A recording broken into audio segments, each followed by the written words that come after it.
Yo, what's good, Time Clan? It is your boy King Time next here, back with another video, and you guys already know the deal. Well, this is going to be my very first Mushoku Tensei with it, but before we actually do begin with the video and the intro, of course, I would just like to say I have a Patreon, so if you guys are interested in like further supporting me, you can head down to the link in the description. I also have a Discord as well, but when it comes on to like the perks of Patreon, you'll see it as well. When it comes on to Discord, like you guys can probably suggest more ideas there as well. But enough of the talking. You guys aren't really here to hear all that. You guys are here for the video, so let's roll that intro.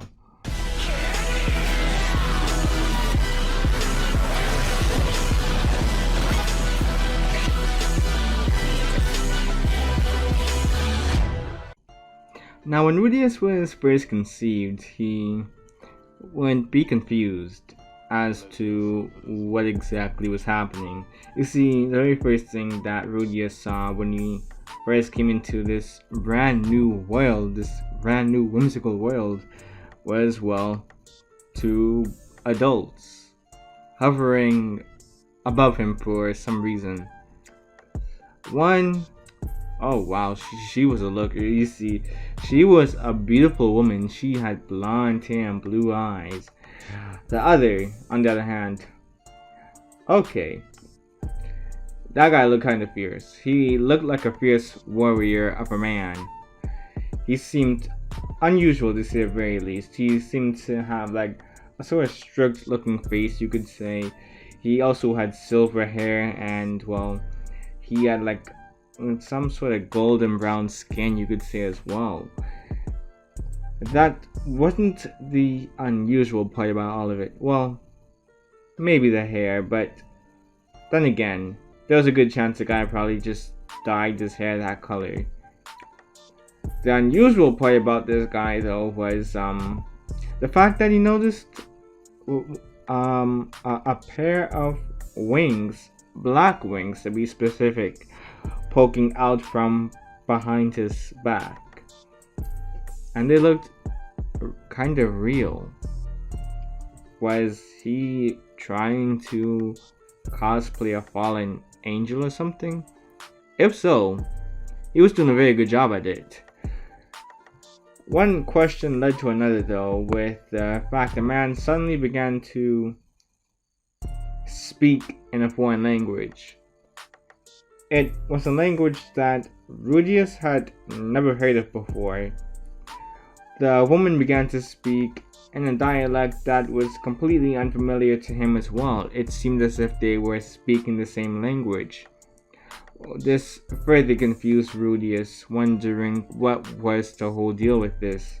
What was the whole deal with his situation at hand?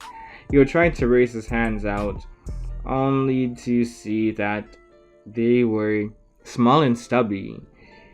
He would be confused, wondering how did he revert to being a baby. He was trying to remember the last thing that happened to him before he found himself in whatever sort of situation this was, but the last thing that Rudeus could remember was him trying to protect some teenagers from getting hit by a car. His eyes would widen, realizing that he would have realized right at this moment what this meant. Him being a baby again, his last memories being of him basically dying. It couldn't be. He was actually reincarnated.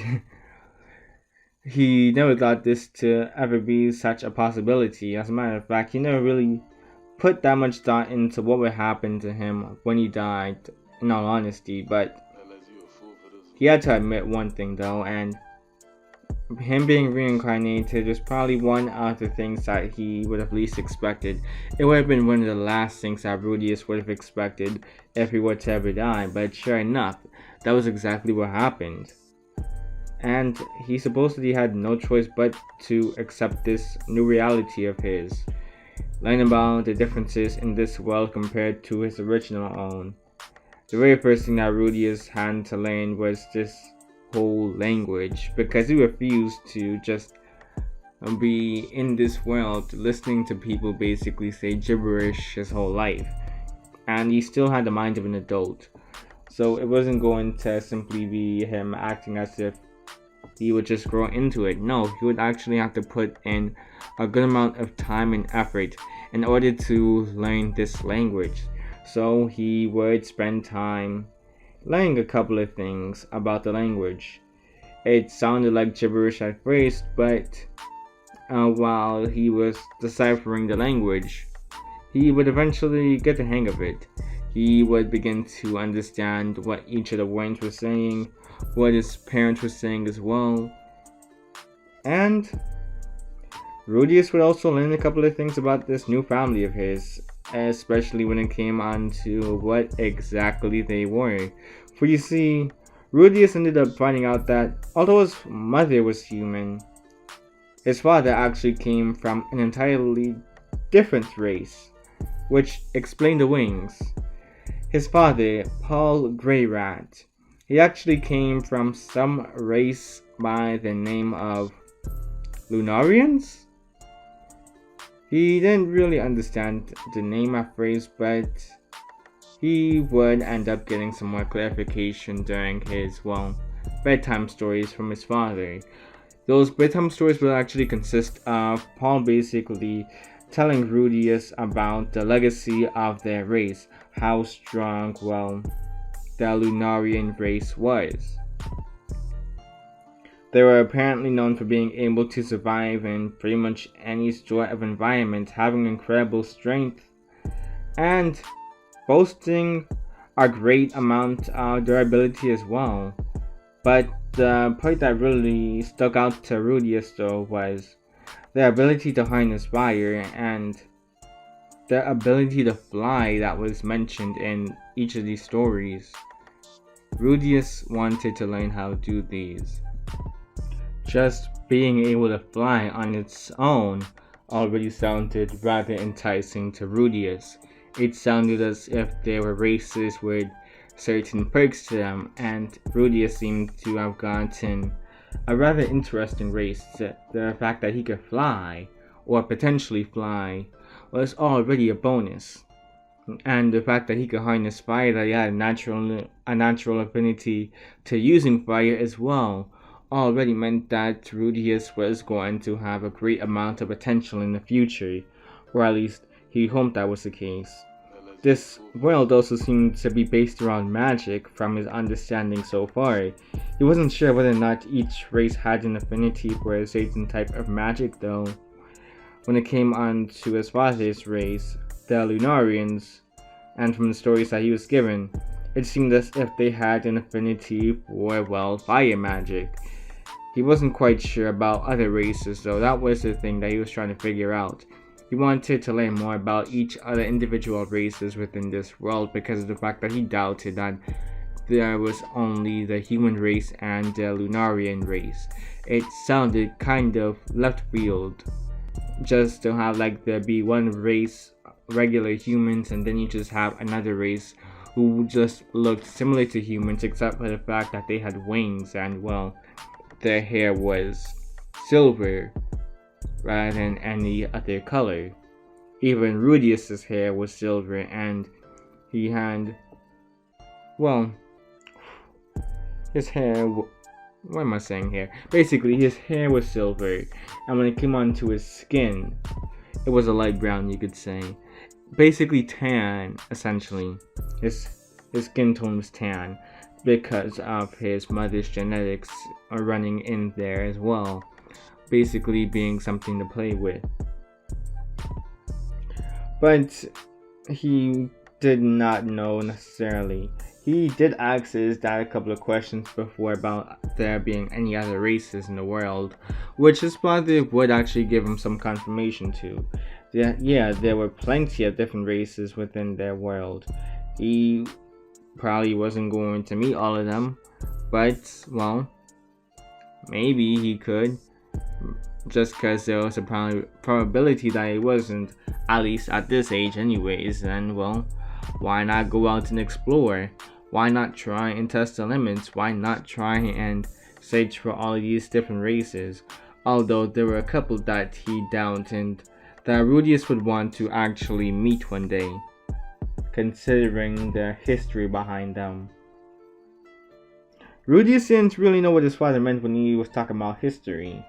Now this meant that there was even more to these different races within the world than he had just once thought. Did this mean that there was some bad blood between some of them? If so, what sort of bad blood? Was there some sort of culture that you had to understand? All of these questions were just spinning around Rudeus's mind at that moment, just from those couple of words that his dad had said one night. It was one of the things that he just couldn't get his mind off of. The other thing that he couldn't get his mind off of, though, was his, innate ability to fly. Or, I shouldn't say innate, more so his potential to fly. He was trying to push his dad to teach him how to fly every day. How to fly and manipulate fire. These two things just excited Rudeus so many times. But each and every time, his father, Paul, would just simply refuse to teach him. He would always say that Rudeus was just too young for him to wait until he was older. But Rudeus, he was a pretty impatient child. That, and he still had a mind of probably like a 40-year-old. But while trying to learn my language, while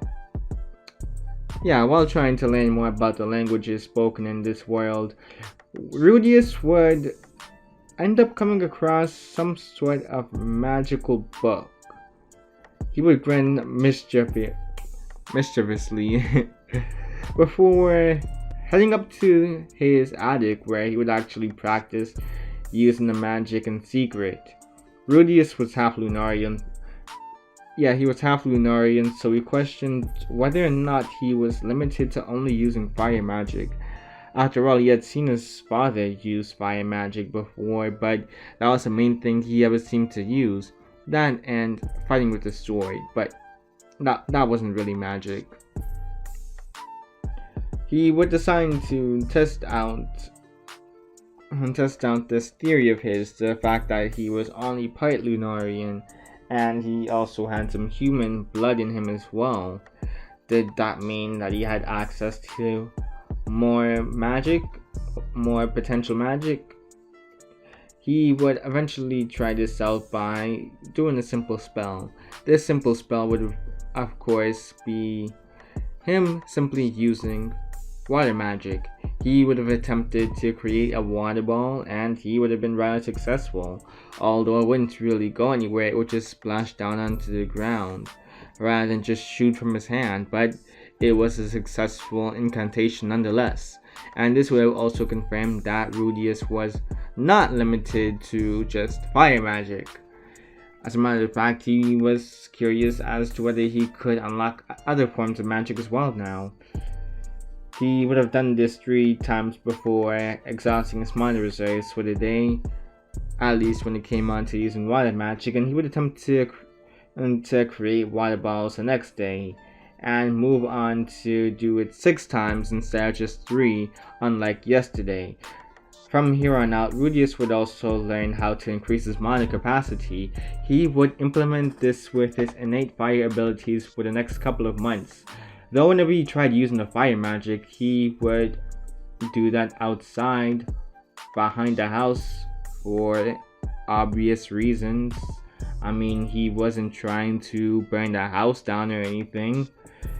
He would watch his father train his sword skills with the implementation of fire magic from time to time, and he would try to mimic his father. That would be the main way that Rudeus would end up learning how to harness fire magic. He wasn't able to get it all the way down, but he was able to recognize that he was improving somewhat. The sword movements, so they weren't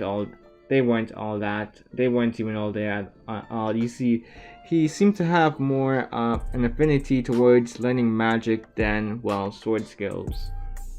he wasn't really all that talented when it came on to using a sword, but when it came on to using magic, that was a whole nother story, and he actually really liked that. Rudeus would be found capable of creating fireballs, spikes, and small rudimentary constructs as well with his fire magic, and he was only doing this at the age of 2, for crying out loud. Although, of course, he had a mind of a 40-year-old. But any regular person would have been shocked to see what a 2-year-old was capable of doing. He didn't really have anyone to observe when it came on to his use of water magic though, which caused for that to be a bit of a slower process. He had a bit more of a learning curve to go through when it came on to water magic, because he had no real mentor at the time. Sure, he didn't really have much of a mentor for his ability to use fire magic, or yeah, he didn't really have much of a mentor when it came on to using fire magic, but at the very least when it came on to fire magic, he had an example in the form of his father to, well, mimic.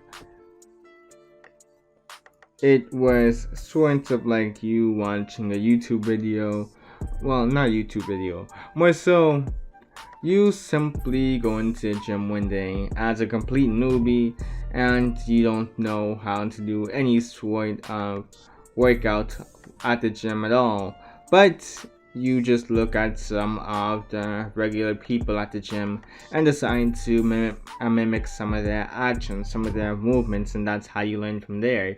That's essentially what was really happening with Rudeus when it came on to him learning fire magic. When it came on to water magic, he would still try and push himself each day in order to improve the quality of his water magic, until one day, you see, he kinda accidentally made a hole in the wall while practicing in secret up inside the attic one day, and he would not be able to get away from this. Nah. You see, his parents would have immediately noticed this, and they would be surprised to see that Rudeus was capable of such a powerful magical attack at such a young age. For crying out loud, he was 2 years old, just barely learned how to walk. Physically speaking, at the very least, but, well, they didn't know what was happening inside Rudeus's mind. They didn't know about the true reality of things.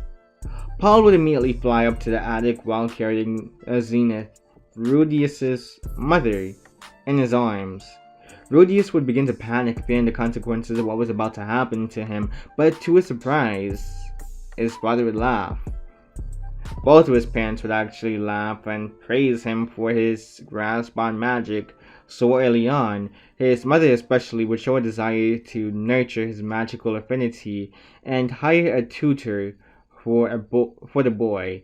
His tutor's name would actually be Roxy, and Rudeus would immediately be infatuated with the woman.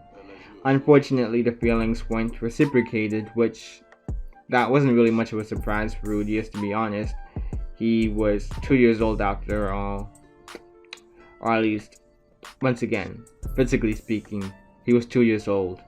Roxy didn't seem all that enthusiastic when it came on to, well, having to train a 2-year-old, because in her mind, she felt as if it was literally just the parents overhyping yet another one of their kids, just because of the fact that they were able to cast one teensy weensy little spell, which may have been out of the norm for kids their age, but just because you could make a single droplet does not make you special in her eyes.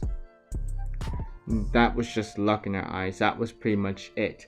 But Roxy would be proven wrong.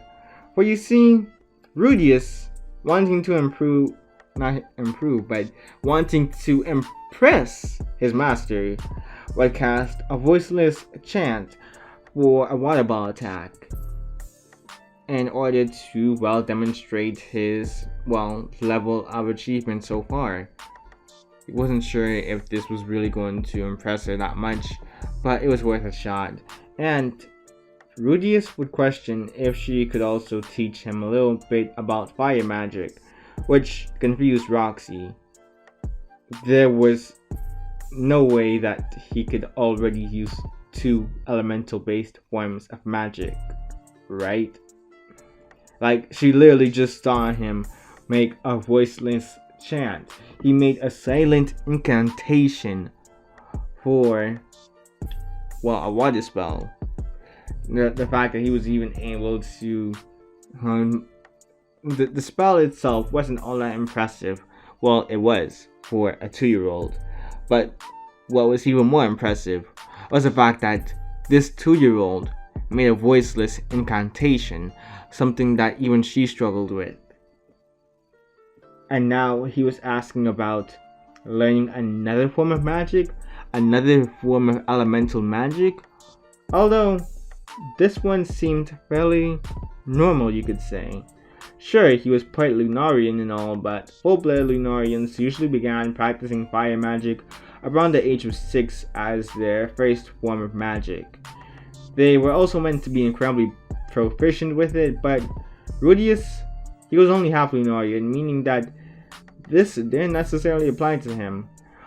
For all she knew, him trying to learn from an early age might have just been him trying to get over the learning curve, trying to get an advantage over other Lunarian kids because of the fact that he was a half-breed, and there might be some issues later on with him trying to keep up with the other kids. She would find out soon enough. Well, no, she wouldn't. She would just assume that, and she would, of course, agree to teach him. This would have been after she regained her composure after overthinking everything and imagining him being able to create voiceless incantations for both water magic and fire magic at the age of 2. Yeah, that was still something that she was having some trouble wrapping her mind around, but she would have to give the boy a response eventually. And she also needed to be a good example for the boy as well. Roxy would also explain that she wasn't the best at fire magic, so it would probably be in Rudeus's best interest to learn more from his father when it came on to that type of magic. She wasn't bad at using fire magic, but when it came on to people like Paul, who literally had an affinity for fire magic because of his race, him being an actual Lunarian and all, she had a feeling that he would probably be a better person to go to for learning such a form of magic. And Rudeus, he would pout. He didn't really like this answer since his father always refused to teach him how to use fire magic and how to fly, but maybe this time around things would change, especially after seeing what Rudeus was already capable of at such a young age. And she did mention that she would be willing to teach him fire magic anyways. It's just that she probably wasn't going to be able to teach him the more advanced techniques of fire magic. That's all. Which, it was better than nothing, he guessed. But having to go to his father to learn magic, and learn fire magic more specifically, was still something that he wasn't all that interested in doing yet. Over the next couple of years, Rudeus would end up learning more of the basics when it came on to water magic and fire magic as well. Roxy would be impressed with seeing how advanced Rudeus was getting already with fire magic. He was literally making full structures with his fire magic. At one point, she even saw him trying to create a dragon out of fire, for crying out loud. Even for a Lunarian, at such a young age, that was impressive. Rudeus would also train with his father in order to build up his sword skills. Rudeus would initially be overwhelmed by his father, but eventually Rudeus would be able to block some of his father's attacks. He was fairly average when it came on to swordplay, but he truly shined when he mixed his sword skills with magic.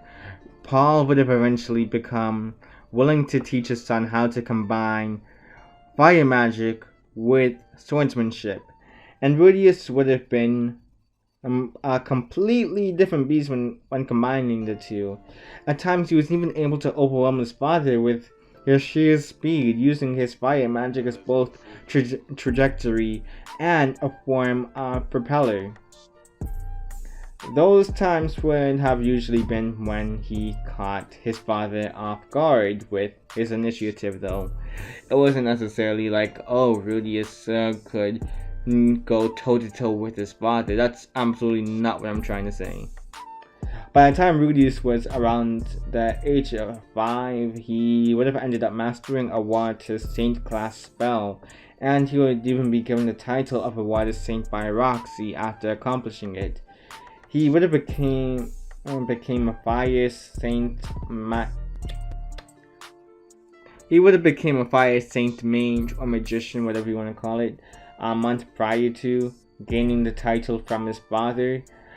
But with this newfound title of being a Water Saint, well, Rudeus would be in for a rude awakening the very next day.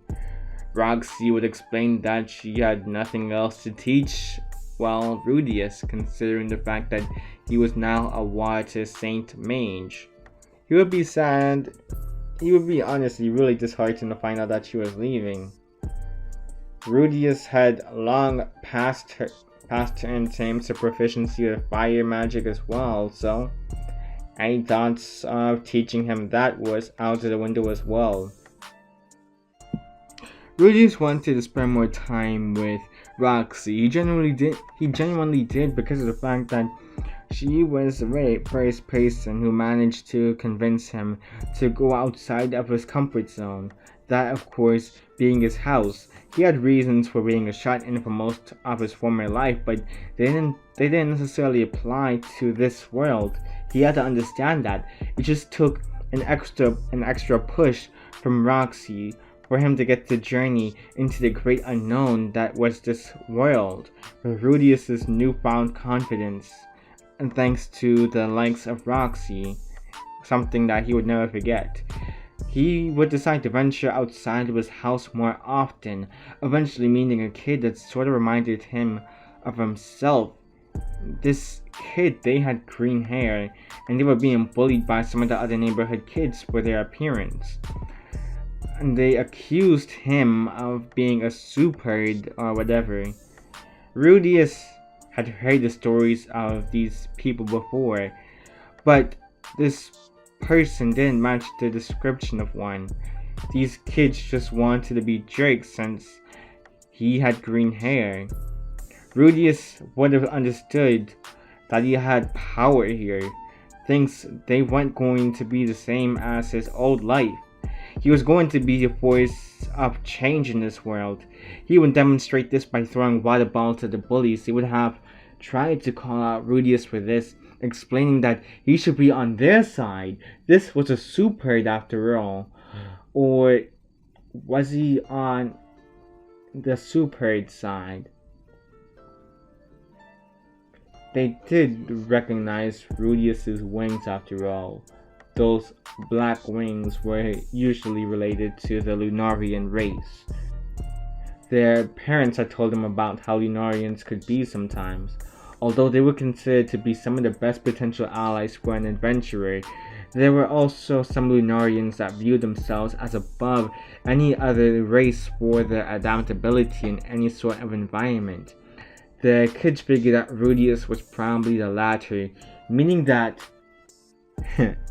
he needed to be humbled before he ended up getting his ego inflated during puberty or anything.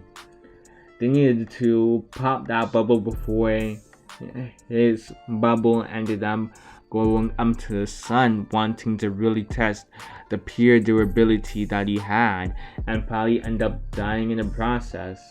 That was the story of some of the Lunarians.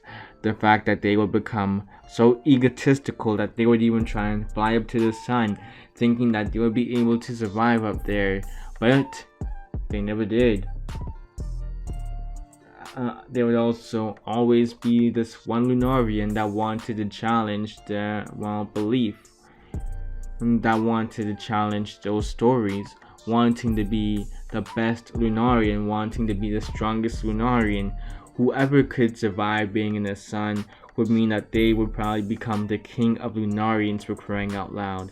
They would become the strongest Lunarian. That was how most of the stories went, but they always ended up in failure. They figured that this was going to be exactly what Rudeus was going to turn into unless they humble him immediately. And their form of humbling would of course be, well, trying to fight him.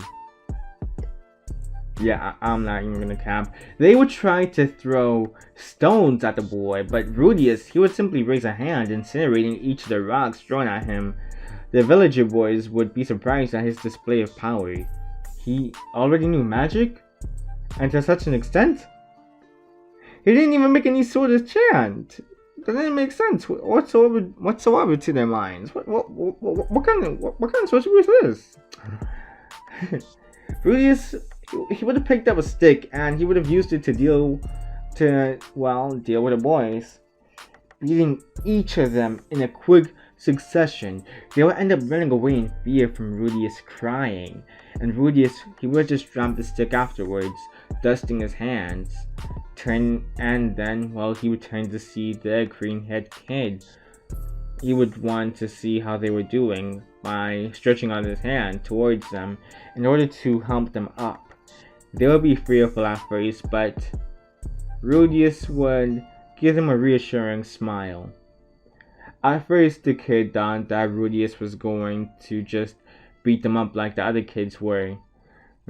And the only reason why he got rid of the other kids was so that he could, beat him up as well.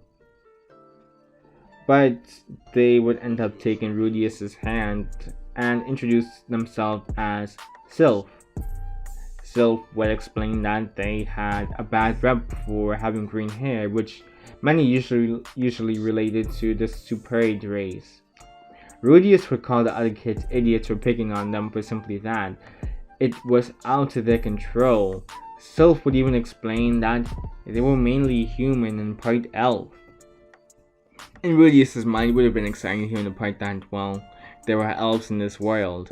But Sylph would also explain that for some reason, although they were part of these two different races, neither one of their parents had green hair.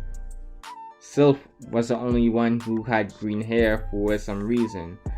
They believed that it was some sort of recessive trait or whatever, and that there was something hidden that they just didn't know about.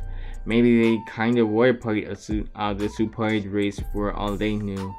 And they would actually begin to cry thinking about it. But Rudeus, they were trying to console, Sylph. They were trying to console Sylph in order to stop them from crying. Rudeus would also explain that he was a hybrid as well. They had something in common. You see, Rudeus was part Lunarian and part human. And when it came onto his skin tone, it was lighter than his father's own, but darker than his mother's. Although it wasn't necessarily a one-to-one comparison, it was something which Sylph would acknowledge and be appreciative of. The fact that Rudeus was trying to connect with them in such a way. From there, their friendship would actually begin to blossom. Rudeus would have used some of his water magic in order to clean up his newfound friend, and use some warm wind magic as well to dry them off. Sylph would question how Rudeus was able to do that, to which he explained that he had learned magic at an early age. If they learned the right incantations, you see, Sylph could probably do the same thing as Rudeus was just able to do. Sylph could probably learn how to use magic, and to the same degree as Rudeus one day. When it began to get dark, Rudeus, he would actually accompany Sylph on their way home before returning to his own home, where he would end up getting into an argument with his father. Apparently the kids who were bullying Sylph decided to snitch on Rudeus. And you want to know what is the most hateful part about about them snitching? It was the fact that they lied about what they did. They made up lies in order to put themselves in a good light. Rudeus would have eventually managed to get his father to listen to reason, though. Paul would have even apologized for merely jumping to conclusions like that rather than listen to both sides of the story. Rudeus would have accepted the apology before heading inside, and for the next 6 months, Rudeus would have grown closer itself, eventually deciding to teach some magic. They had some run-ins with the neighborhood bullies from time to time, but they'd be able to deal with them easily. One of the mothers would just continue to complain about Rudeus's behavior, but Paul would have ended up getting annoyed with her persistent nagging, eventually having Rudeus explain himself in front of the woman. She would try to argue her case, but Rudeus, he will quickly shut her down. Any and all points that she may have had would have been shut down by Rudeus, causing her to realize that she just had a rotten child who needed to be disciplined. That was all. The neighborhood kids went about it too after that, and Rudeus, with this little bit of extra time on his hands now, would practice his way with the sword. He was still not nearly as skilled as his father when it came onto the way of the sword, but he was getting there. Somewhat. Rudeus would have also learned how to fly during this time as well. He would even teach self-silent incantations or silent spell casting, whatever you want to call it. It would have ended up raining one day though. The very same day that Sylph had learned how to use silent spell casting. They would retreat to Rudeus's place since it was the closest shelter at the time. And the family maid, Lilia, would have been waiting for Rudeus, though she wouldn't have been surprised to see he brought a friend home as well.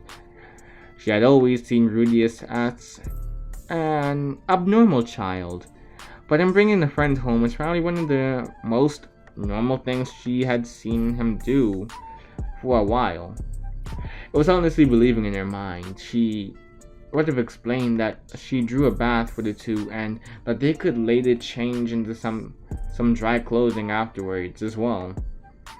She wasn't too concerned with Rudeus getting sick since he was a rather resistant fella due to his genetics.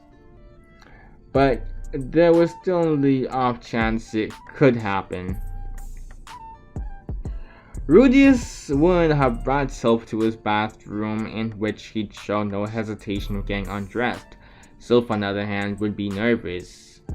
Rudeus wouldn't have realized until it was too late that Sylph wasn't actually a boy like he had once thought. Sylph would have freaked out and ran out to the bathroom crying.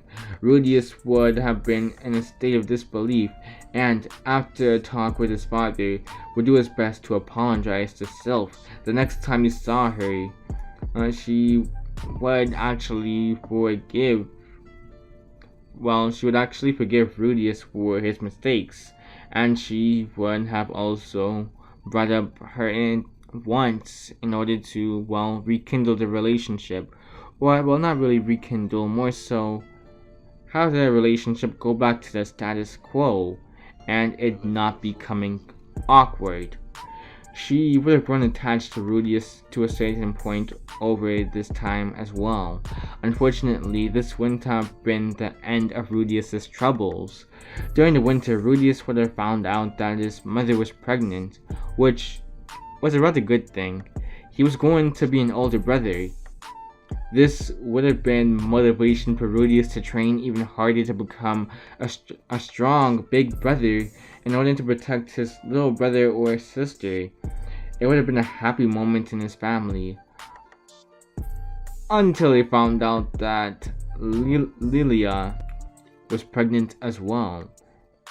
Of course, it would have been with Paul's child. Paul would have owned up to his mistakes, committing an act of infidelity, and falling into a state of lust while Zenith was pregnant. Rudeus found out that there was this strange taboo in this world when it came on to having relations while pregnant. He supposed that people thought it could harm the baby the woman was carrying. It was something that some people in his old world used to believe as well, but with advancements in medicine and technology, this belief would have faded over time. But with this world, they were living in medieval times, so you could kind of understand where they were coming from. But then again, the happy home that Rudeus had grown accustomed to had now just disappeared within a moment's notice. It was a cold and quiet environment instead now. Everything felt so somber, so sad, so unlively. It unnerved Rudeus. One night, Rudeus would have ended up eavesdropping on a conversation between his mother and Lilia. He would have listened to his mother's conversation, and during this conversation, he would end up hearing the maid's plans of apparently plan. Okay, Rudeus would have ended up hearing Lilia's plans of returning to her hometown. Of course, Zenith would actually refuse. And this, possibility, this plan of Lilia, explaining that she would have to have her baby here. Even though she didn't like the sort of situation that was happening right now, she still had a heart. She understood that sending her out in this sort of weather was pretty terrible. There was no way that she was just going to send a pregnant woman out into the cold abyss like that. She was not a cruel person at all. That's something that even Rudeus had to admit was true.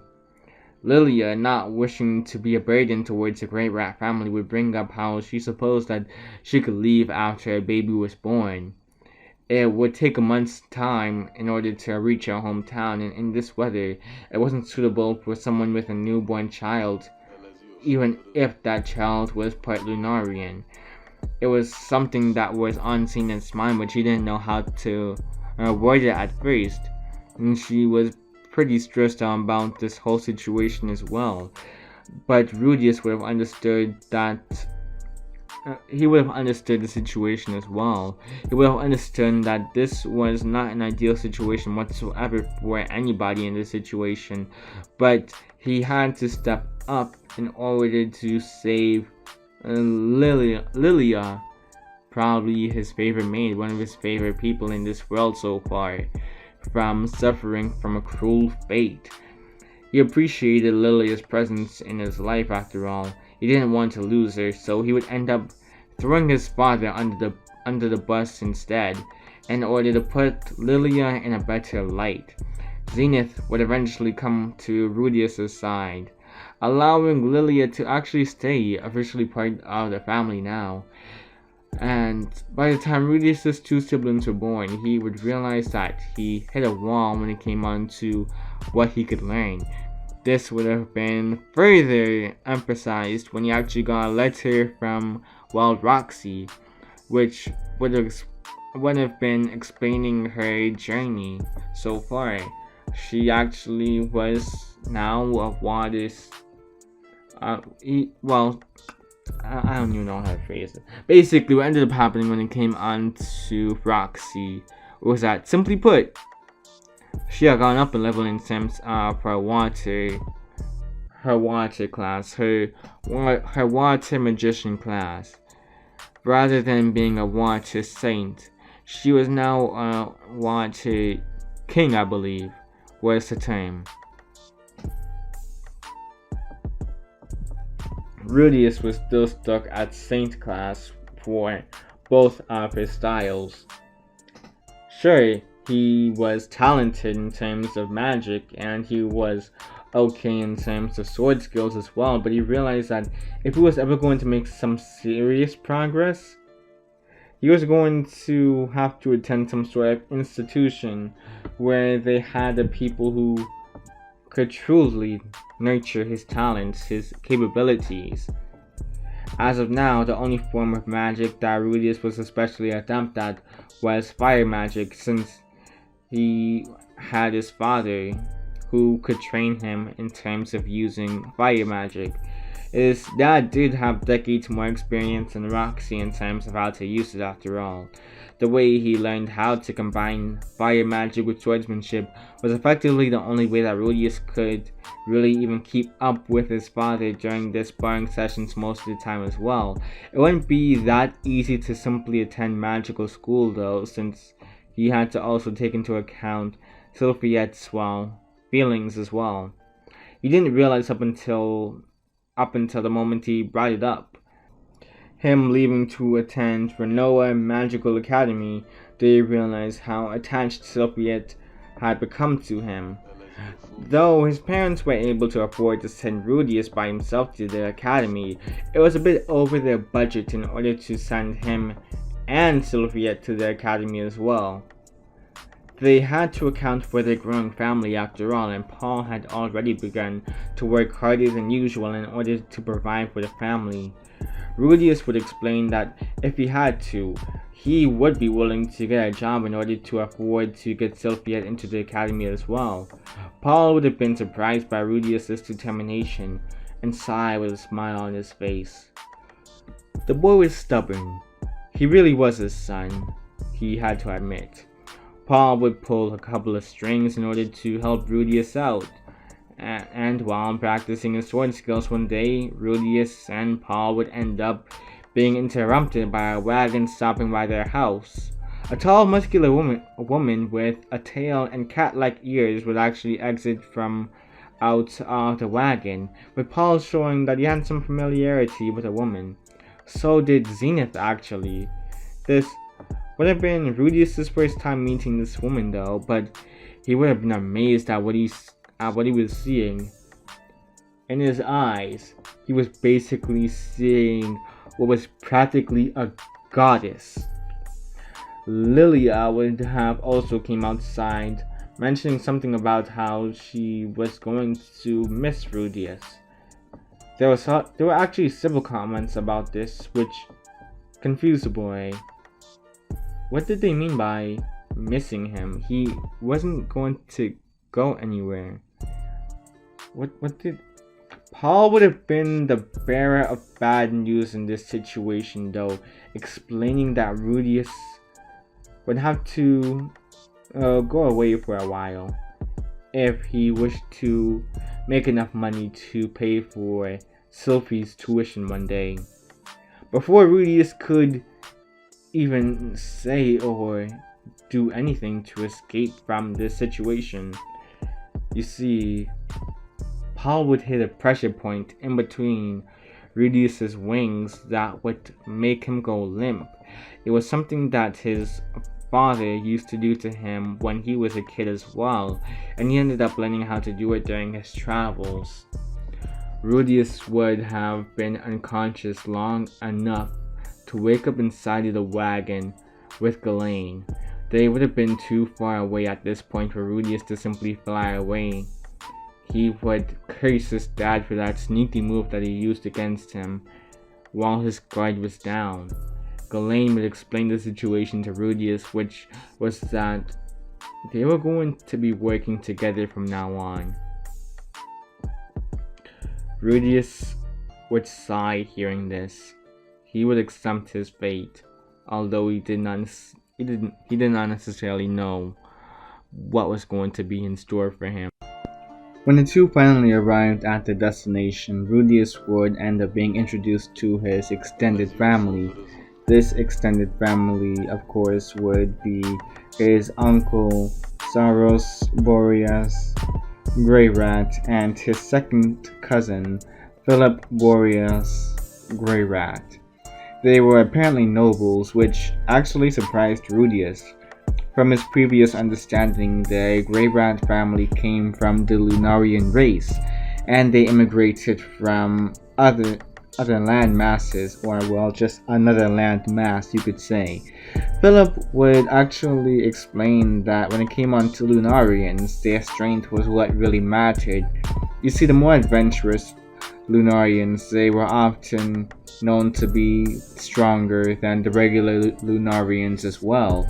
It just so happened that when it came on to the Grey Rat family, they were actually among the strong, and when it came on to their strength, they were able to use that same strength in order to well conquer foreign lands throughout the centuries. That was pretty much how they managed to become nobles. That and, well, of course, marrying into royalty over the years as well. You see, when it came onto Lunarian blood, that was apparently very valuable and sought after in some regions. Philip himself was similar to Rudeus, in which he was only 50% Lunarian, considering how his father, Saros, ended up marrying a human woman. With introductions out of the way, Philip would state Rudeus's purpose for being here. Apparently, Rudeus's father, Paul, actually requested a favor from the cousin of his. That being to, well, give Rudeus a job of sorts, considering his desire to send both himself and his friend to a magical academy of sorts. Something that they couldn't currently afford to do with the introduction of 2 new kids into the family. Philip would explain the sort of work he desired from Rudeus. This work, of course, would be to become his daughter Eris's, well, teacher you could say actually. Educate her about math, science, magic, all of that sort. Since he seemed to be rather knowledgeable in these sort of subjects, at least according to Paul anyways. She was apparently too much of a hassle for her previous tutors, so he was hoping that Rudeus would be a good change. Many of the other tutors, they ended up quitting not even a week into the job. When it came on to Rudeus, he was quite Lunarian, 50% Lunarian to be exact. So he was expecting that Lunarian blood would be able to help with handling Eris. You see, Eris was only 25% Lunarian. Rudeus was 50%. He was hoping that with a bigger amount of Lunarian blood in Rudeus, he would be able to be more effective with Eris, and Rudeus would admittedly be a bit iffy about the situation, but he would do his best to cooperate with the girl anyways. When he was introduced to his dead cousin, he would have actually witnessed this girl literally scaring off just another one of her tutors. Philip would have actually sighed seeing this. She apparently got this sort of behavior from her grandfather. Rudeus would be a bit nervous. This girl seemed kinda scary. He would do his best to cooperate with Eris though. She would actually refuse to listen though, more often than not.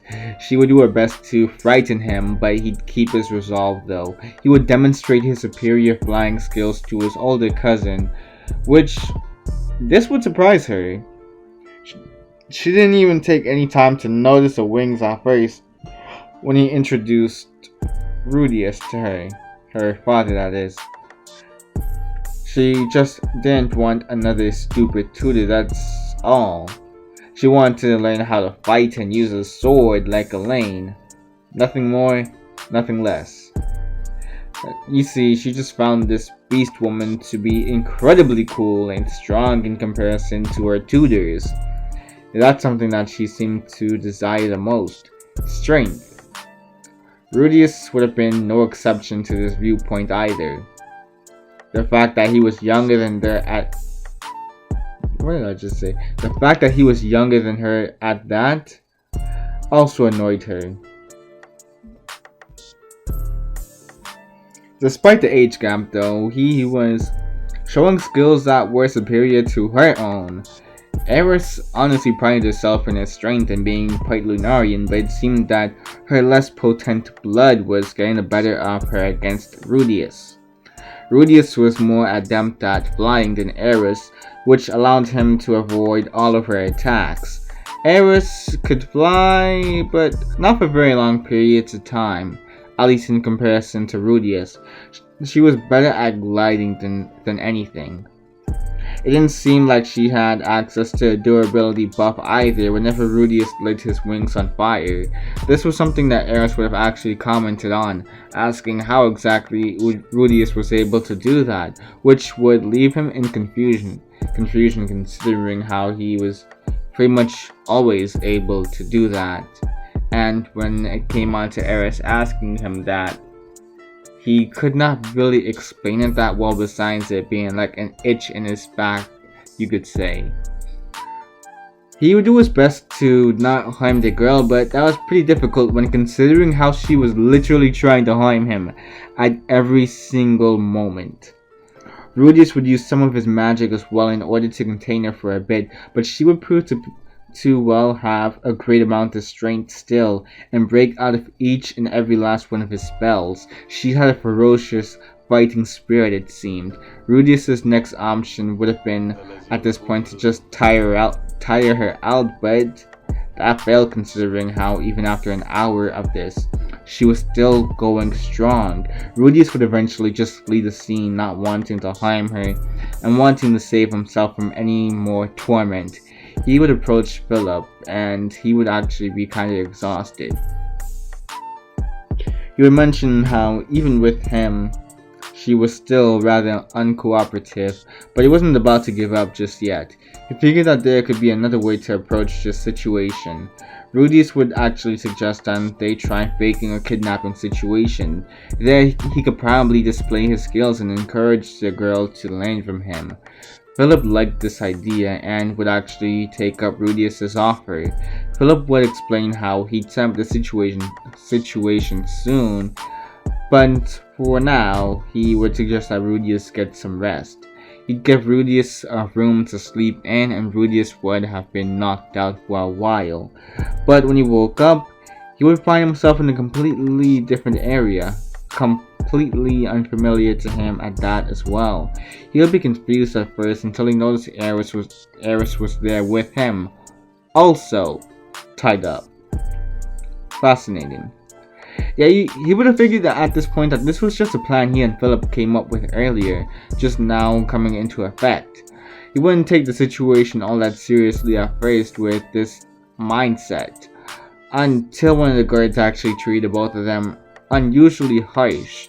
He thought they were just messing around trying to keep in with the act, but he would realize after a while that this was not an act whatsoever. He would have realized this when he started to hear some of the guards discussing what to do with these two. Some were discussing the amount of money that they could actually make after selling these guys, which this would cause his eyes to widen. They were in real danger. They had to get out of here as soon as possible.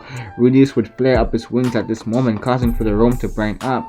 He would burn off the rope holding Eris in bondage as well, and the two of them would have caused some commotion though.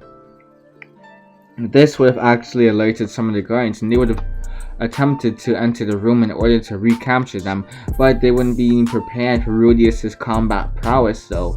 Mixing his already enhanced physical stats with his swordsmanship and magic, he would create something reminiscent of a sonic boom in order to quickly knock out these guards. The two would escape though through the window, with Rudeus carrying Eris in his arms, since she wasn't that adept with flying in comparison to Rudeus.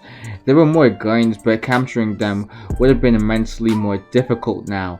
They would try to keep up with their location, since they knew that the two of them would eventually get tired.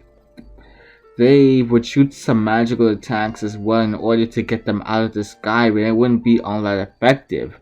Rudeus would have shot some of his own magical attacks into the sky as well, in the form of fireworks, which would confuse the kidnappers, considering that they were down here while this kid was shooting upwards. Was this kid just like Zoro or something, just bad with directions? The kidnappers wouldn't have realized that this was actually a signal though. A signal for Ghislaine to know their location. It wouldn't be all that much longer until two were actually found by Ghislaine, and the kidnappers would have stood no chance against the Beast Woman after that. They would have all been apprehended, and after the whole failed kidnapping incident, Eris would have seen Rudeus in a new light actually. She was still rowdy, but she had an appreciation for Rudeus now, and she would actually do her best to, well, listen to him for once. She found Rudeus's use of magic to be rather interesting. She found it to be really cool that night, you could say. She did need some breaks in between her lessons though, when it came on to, well, magic at the very least, since she would end up usually falling asleep, or she would probably skip classes otherwise, at least when it came on to the classes that weren't specifically magic training. Despite everything that Rudeus did that night, the only sort of interest that you managed to actually have for Rudeus would of course still be magic, which Rudeus did have to admit, it was a start. It was at least something. Rudeus would eventually manage to have gained Ghislaine's interest in his lessons as well though over time. With Ghislaine now also being interested in his lessons, this would actually encourage Eris to actually partake in more of his non-magic lessons.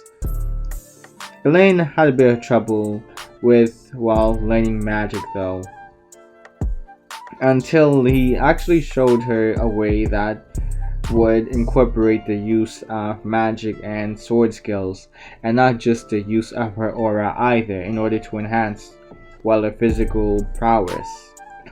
Rudeus simply found it easier to teach Ghislaine and Eris magic in the form of infusing it with their sword skills, and each lesson was mainly in the form of sparring. Rudeus would have improved in his own swordsmanship through this way of learning as well, and he would have picked up new skills along the way.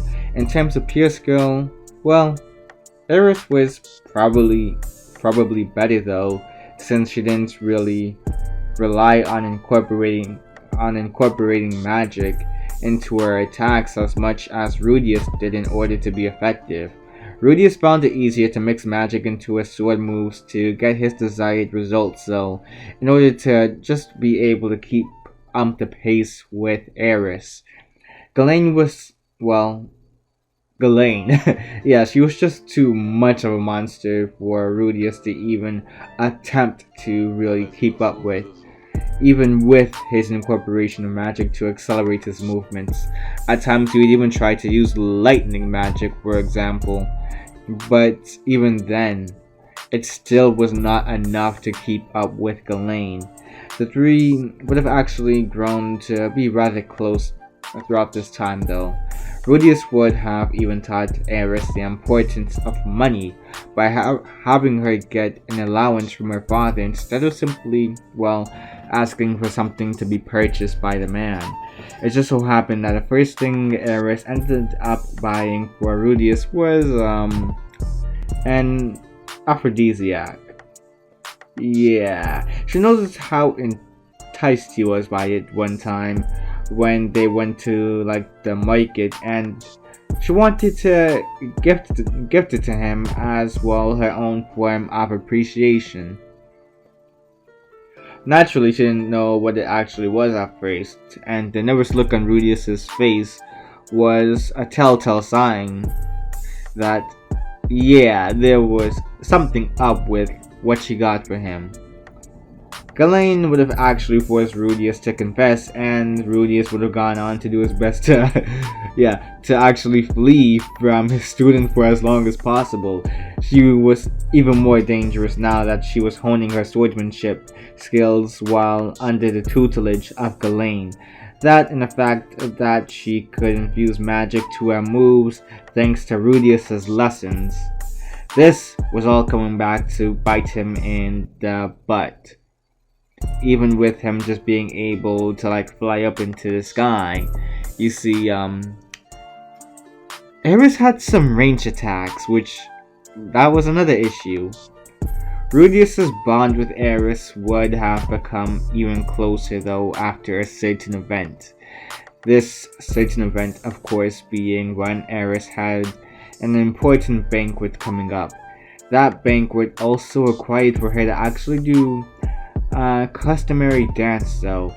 It was something that she just couldn't seem to quite get the hang of.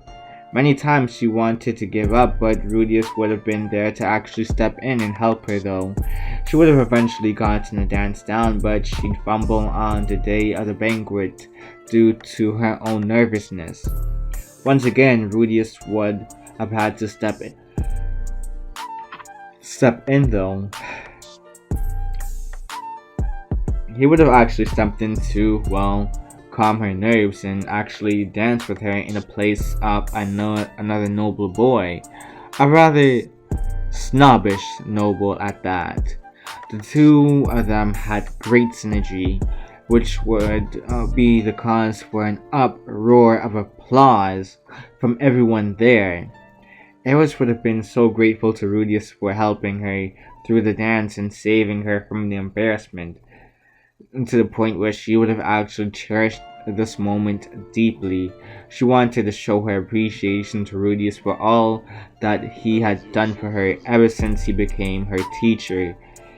And when finding out that his birthday was closely approaching, Eris saw this as an opportunity to show her appreciation.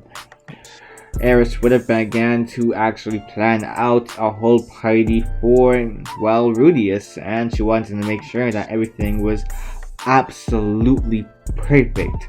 She would have even gotten him a gift at that. When mentioning how she had a surprise for him though, Rudeus would have made a quick guess. This would have caused for everyone to falter within the room. He had questioned if his parents were here to see him as well. It had been a while since he had last seen his family back home after all. It was easy to forget that despite his maturity, well, he was still a kid.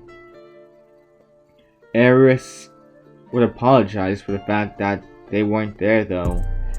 She would hand him a high-tier magical staff instead, hoping that it could somewhat ease the emotional pain that he was going through right now, even if it was just by the tiniest bit. Rudeus would have also received a pretty sword from Eris's father as well. It was gold in color and magical in nature. Rudeus could apparently infuse his magical elements into the sword, making his fighting style, well, even more effective, to be honest. Eris's mother would have also realized at this moment that Rudeus was just like her own children, in the sense that they were taken away from their families with no say in the matter. She would have felt remorse for giving Rudeus the cold shoulder for so long, and she would immediately go to hug him, hoping to comfort him. She would have begun to act sporadic though, making comments on how she planned on adopting Rudeus as her own child, or even set up an arranged marriage between the boy and their daughter. Note, for anybody that may feel kind of uncomfortable with this, like, legally speaking, at least modern times, I've actually looked this up, but apparently, like, when it comes down to third cousins, it's like, the blood between those two are, like, so far apart at that point that, hey, and it's apparently legal now. And the third cousins is basically like when it becomes legal again, when y'all aren't really considered to be that much blood, and considering the times, yeah, you guys probably don't care. Let me shut up. Yeah, so guards would have actually been forced to enter the room though, and actually drag Eris's mother away so that she could calm down. Philip would have begun to actually think about this though. setting up a marriage between the two.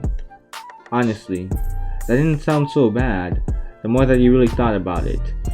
The two could probably make the Lunarian blood more potent here, and this would cause for a greater power dynamic at that. He could tell that Rudeus was going to become something great one day with his magical prowess. The way he fought was also rather unique.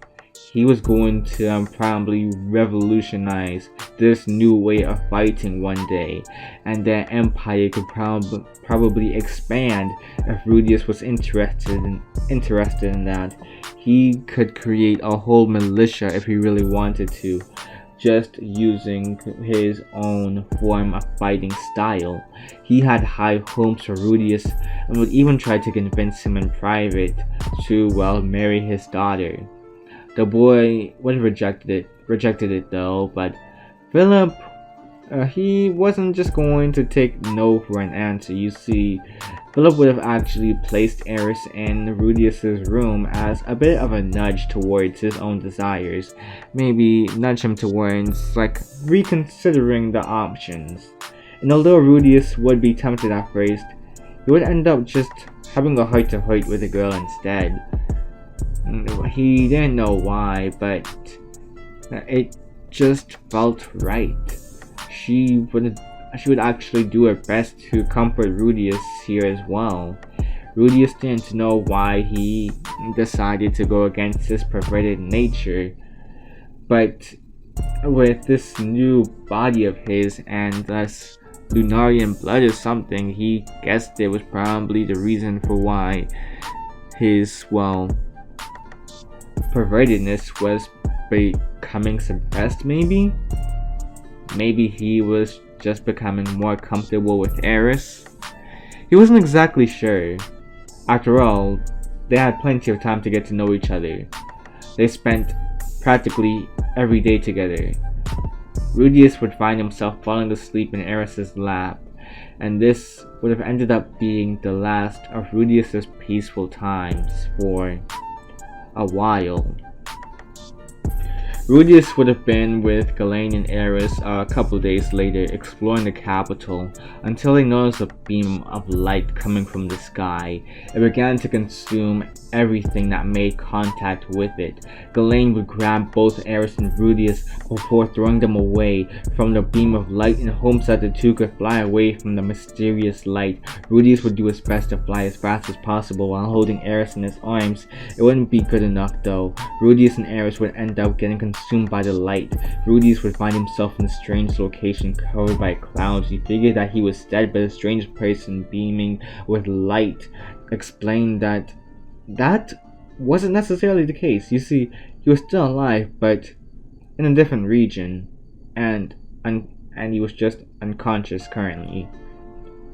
Rudeus would question who exactly this being was, but the guy would explain that Rudeus didn't really need to worry about that just yet. Instead, Rudeus would be recommended to, well, trust the next fellow he saw. They apparently had an appearance that most would be alarmed about, but he was just, what you could probably say, misunderstood, that's all. He'd be of great help in the future. Rudeus would be jolted awake right after he finished that talk. He would look around, realizing that he was in an entirely different area. Maybe the light beam was more than some form of mass destruction. He wasn't sure just yet. He'd also notice and be alarmed by, well, the person that was sitting parallel to him by a campfire, keeping it aflame. He had pale skin, green hair, and a red gem in his forehead. Oh no. Oh no. This was a Superid. The stories of the Superid tribe would immediately float back in Rudeus's mind. He would back up in fear, but the Superid would just sigh, not at all being surprised by Rudeus's reaction. Rudeus would be confused though when he stopped to think about it. If the stories were true, shouldn't he have already been dead already? Or at least be put on the defensive, trying to fend off against the Superhead for his life, but the Superhead wasn't really attacking him. No, he was just staying down by the fire. Rudeus would question the Superhead about this, only for them to explain that the rumors, they weren't true whatsoever. His race was simply manipulated and brainwashed one day to become the violent creatures that kids often heard in stories now. They weren't innately vile creatures. They were fairly honorable, and he would introduce himself as Rudeus. Apologies if I'm butchering the names, by the way. He would explain how he had one goal, and that was to, restore his race's honor. Rudeus would feel a bit more comfortable around Rudeus after hearing that. He was still cautious, but he wanted to give this guy a chance. When Eris woke up, not too long later, she would have had a similar reaction to Rudeus at first, but Rudeus would seize her alarm though. He'd explain that Rudeus wasn't, a bad guy like the stories made him out to be. You see, he could be trusted. Eris would be kind of skeptical at first, but she would calm down and take Rudeus's word for it, especially considering how they were even still alive right now. And Rudeus was basically the only family she really had right now in this strange land, so she really just had to take Rudeus's word for it. The three would decide to join forces and help each other out. While the kids searched for their families and a way to get back home, they figured they would need money to survive. They were also going to need a clever way to clear the stigma around Rudeus' name. They figured that for now, they could be a group of adventurers that Rudeus decided to name Dead End. And of course, when it came on to the hair issue with Rudeus, or just pure appearance anyways, it would be between, either covering it up with a basket or a hat or something, or simply dyeing his hair. That was the main thing that Rudeus would do when it came on to the whole situation with Rudeus being recognized as the Superhead. The group would go on to actually gain fame across the Demon Continent, and at a pretty fast rate at that. Yeah, you see, Rudeus's wings, they were a dead giveaway of what race he was coming from. Both he and Eris would have been acknowledged by many demons as part Lunarian. Rudeus Rudeus fit the description of a Lunarian more than Eris though, considering his silver hair and brown skin, albeit a lighter complexion than most Lunarians. Say, I don't know, Zendaya type lighter complexion, or maybe just tan skin. While Eris, you see, she didn't have the silver hair that so many Lunarians were known for, and her skin tone was something even lighter than Rudeus. Maybe I don't know why I'm using celebrities, but that's the best I got right now. Say Drake, okay? That's basically what her complexion was. That's exactly what Eris's complexion is in this situation. Her hair was also a mix of red and silver. Some would say it was a grayish pink color she had. Their appearance wasn't the only thing that caught many people's attention though. It was the fact that they proved to be rather capable in combat, being able to accomplish many missions within a record amount of time. Rudeus was seen as a tank of the party though, with his superior fighting skills. Rudeus wasn't a slouch by any means when it came on to swordplay or anything. His strange way of combining magical elements with the motion of his sword attacks would have actually became something he'd be known quite well for. It was just that Rudeus was, simply put, more proficient with the way he fought, in literally every way. He had hundreds of years of experience over Rudeus, and it showed with the fluidity of his movements. Eris would have even been taught more on how to fight from the likes of Rudeus along their journey. Rudeus would have continued to have dreams of this strange man, though, who would give him advice on what to do throughout his journey. This advice did turn out to be rather helpful though, so he decided not to really question it too much. It wasn't like this guy was giving him much answers towards his identity after all.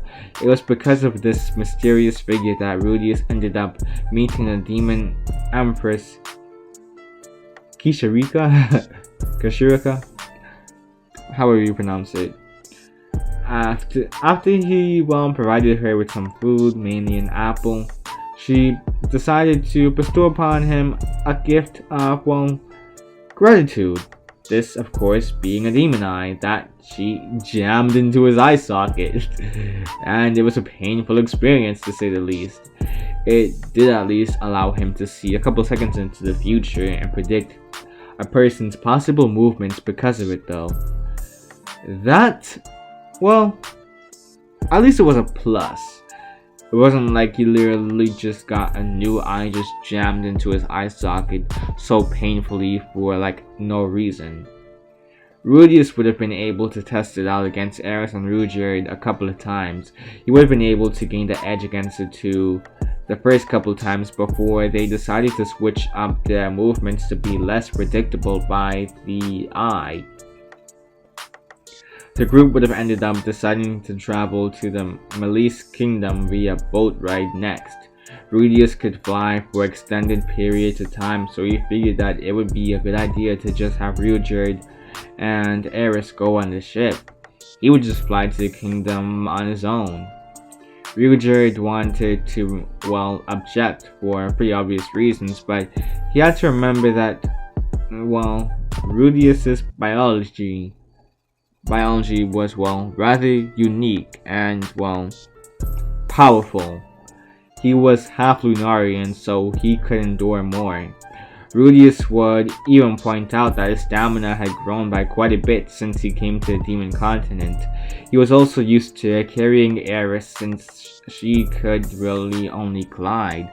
I mean, yeah, she could fly, but not for very long and not nearly as proficient as, Rudeus.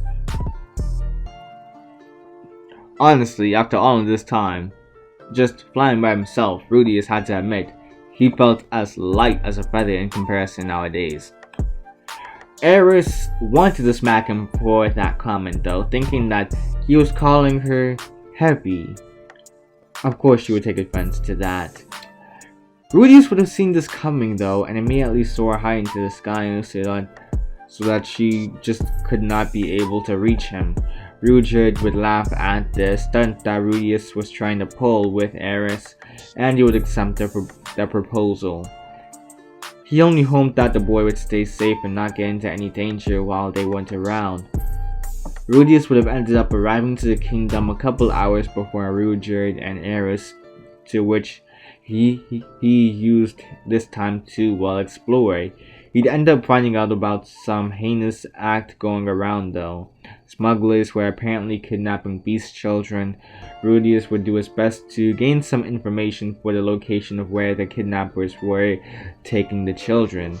And he didn't have much time to wait for Eris and Rudeus either, at least to arrive. So he would decide to deal with these guys on his own. The kidnappers, they obviously stood no match against Rudeus, whatsoever. He would immediately just speed blitz most of them, knocking them out unconscious.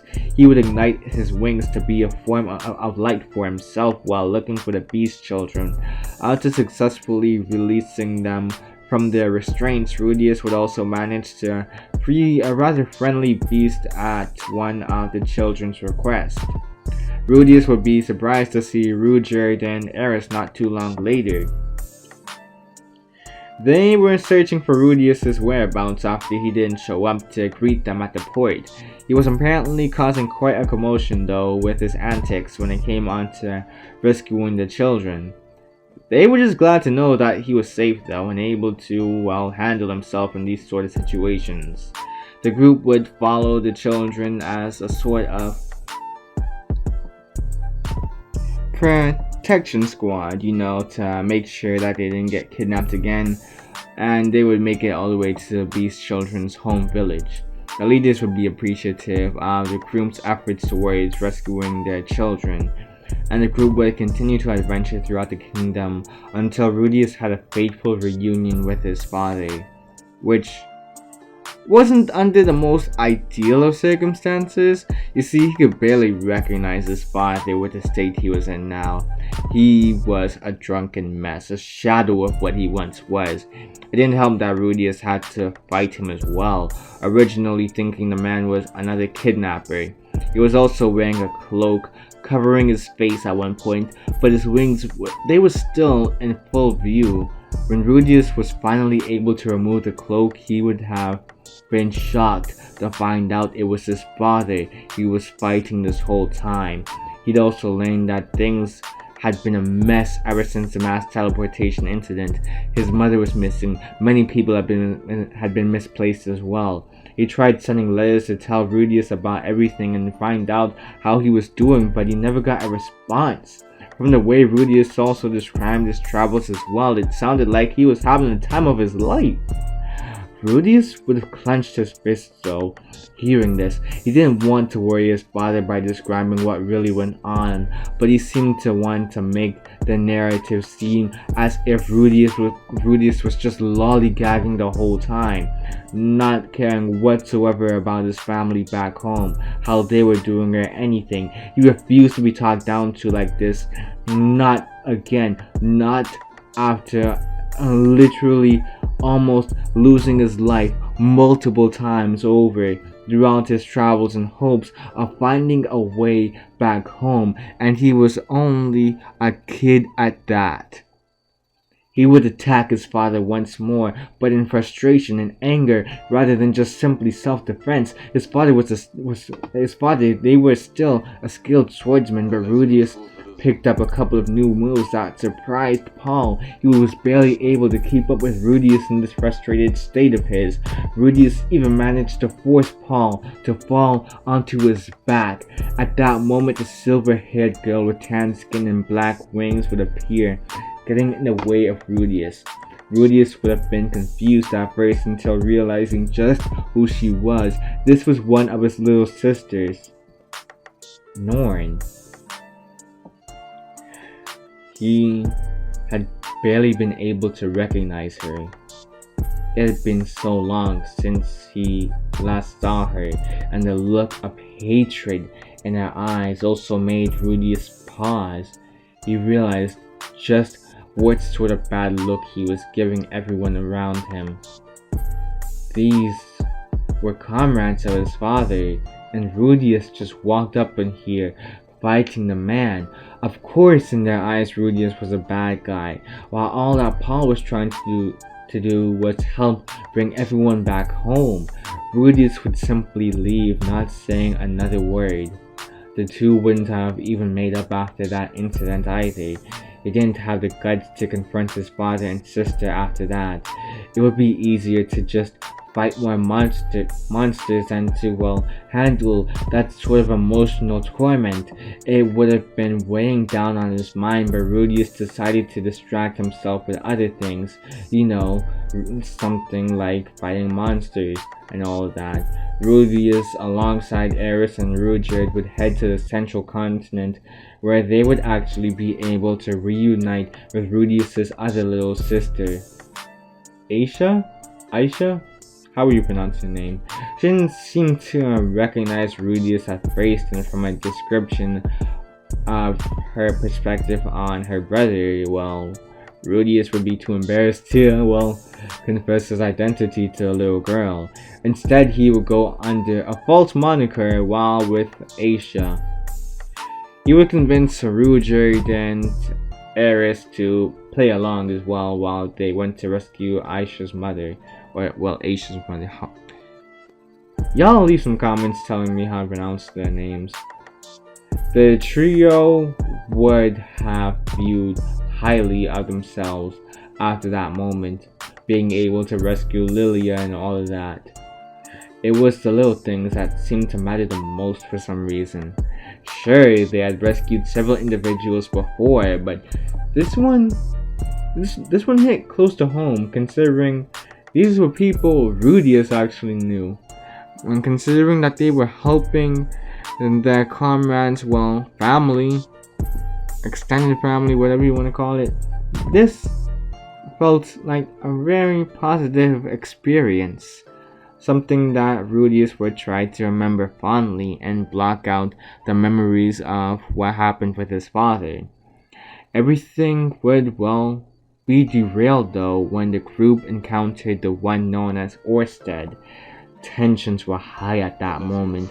Rudeus made a mistake, questioning if Orsted knew anything about this one guy who kept popping up in his dreams. He didn't know why he asked, but he felt as if Orsted knew something about this strange character. He realized too late though that it would have been better to just keep his mouth shut. Rudeus would be forced to fend off against an onslaught of attacks from Orsted. He would have ignited his wings in order to up his durability, since he doubted that he could simply avoid most of Orsted's attacks. His swordplay wasn't anything Orsted couldn't handle either.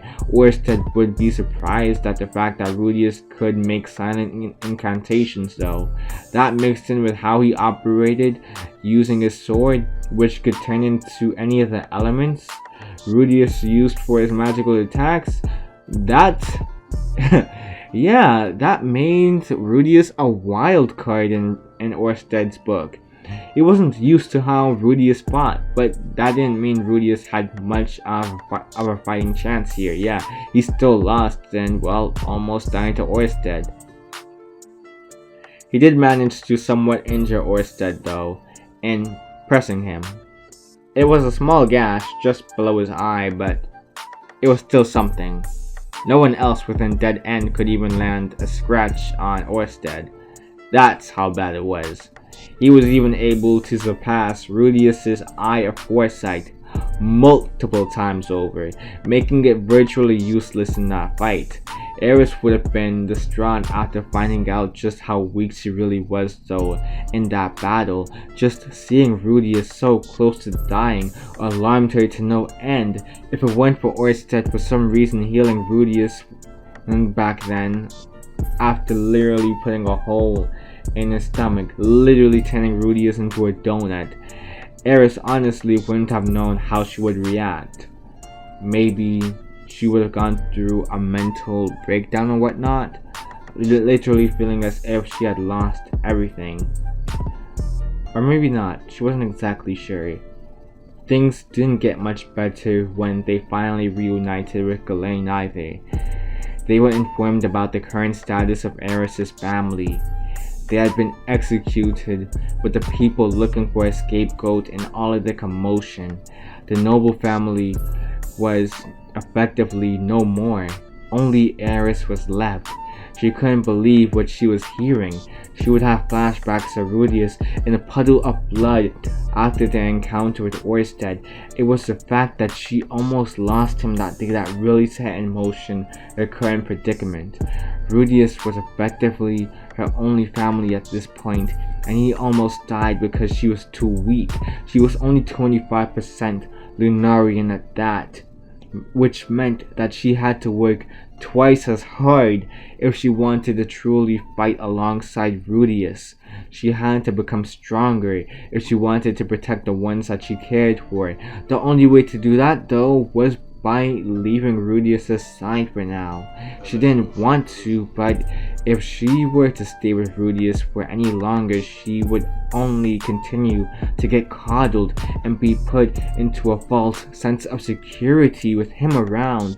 This strength came in swordsmanship, not magic. The best person that she could be with for right now would at the very least be Ghislaine. Even Rudeus left their side after the two were reunited with their people. Rudeus still needed to complete his purpose of getting rid of the stigma around his race. The most Eris was willing to do for Rudeus though before she left though was to actually spend the night with him before departing early in the morning.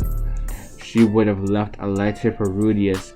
This letter would have ended up explaining how she was leaving him. He wouldn't have understood why though, and at first believed it was because he wasn't good enough for her.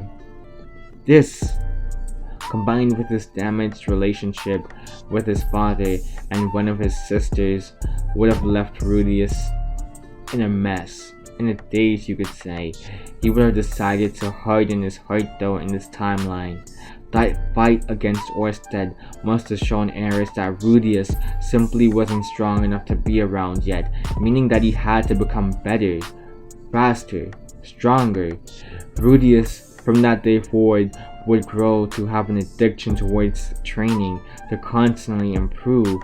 His goal right now would have been to eventually defeat Orsted in battle and prove his worth, prove to his father that he was more than just a selfish brat, prove to Eris that he was capable of being around, prove to everybody, all of the naysayers, everybody that refused to believe in him, that he was strong, that he was worth giving a second chance, and even everybody back in his old life that decided to discard him, after all of this, after all of the trauma that he went through in his younger years. He was gonna make sure that they all learned never to underestimate Rudeus Grey Rat. He didn't even care about this precious artifact he gained from Roxy anymore. All he cared about was strength, power, and maybe some form of influence. And this would be what Rudeus would continue to work on for the next couple of years. And that is basically how I end this What If. Simply because of the fact that there's only one season for Mushoku Tensei. And I'm pretty sure not as many people have read the manga. And, well, maybe there's like a good amount of people who have read the light novels. I've heard a lot of people talking about the light novels before, but I'm not quite sure exactly if that's the case here. But we're just gonna call it a day. It is your boy King Titan X, just telling you guys, hey, if you liked the video, you may as well hit the like button. If you've been rocking my content for a little while, maybe hit that subscribe button, leave a comment, and maybe share the video to others who may be interested in this sort of content. But beyond that, it's your boy King Titan X, signing out. Peace!